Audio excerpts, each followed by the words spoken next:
Let me share with you just one story in closing. Story that is very personal, but yet very important to me. A story that makes me pause every time I put on this uniform and find myself representing this global organization. The Salvation Army, now serving in 120 countries, global in scope, yet very personal, very specific in its service.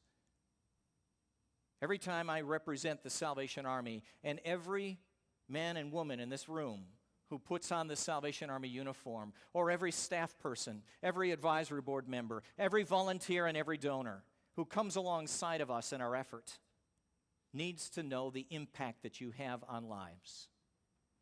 As a young boy growing up in the city of Milwaukee, my family was served by the Salvation Army. We didn't grow up within its programs. In fact, we knew very little about all of the opportunities that were there, but I knew one thing as a young man. I knew that even though we were living in poverty at the time, the Salvation Army reached out to us way on the other side of town and made the effort to communicate how important we were. As a young man, I just saw this group as a variety of men and women in funny-looking outfits, and I didn't know why they would even take the time to care. But I did know one thing. Every Christmas, we would get a big box of food, and one of the handful of toys underneath the Christmas tree I knew came from the Salvation Army. But even more than that, I knew that these people in their funny-looking outfits cared about me as a person, knew me by name, and saw something within me that was worth investing in. As I began to realize and understand what that scope of service would mean, I was also introduced to a God who created me, who loved me, and had a purpose for my life. I can't begin to tell you the total transformation, but I can tell you the direction I was heading. It was a very self-destructive direction. By the age of 12, I was already involved in smoking. Began to get my hands on things that would help me experience life in a different way, whether that be alcohol or drugs. And by the time I turned 14, I was in a whole lot of trouble. My worldview was incredibly destructive at the time. There wasn't a whole lot of hope, but there was a whole lot of opportunity for trouble.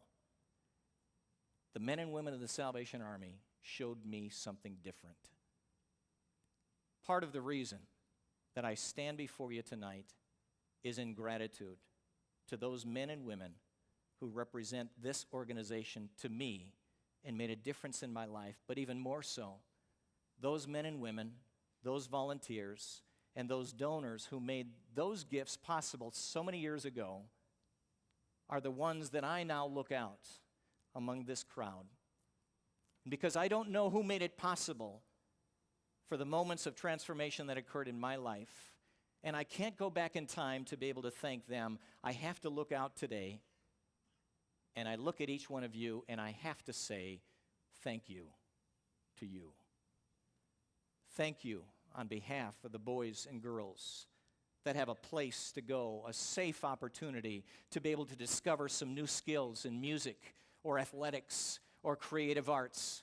Thank you for the men and women tonight, well over 1,000, who are resting safely, warmly, and comfortably in a bed that's provided by the Salvation Army in one of several institutions and facilities.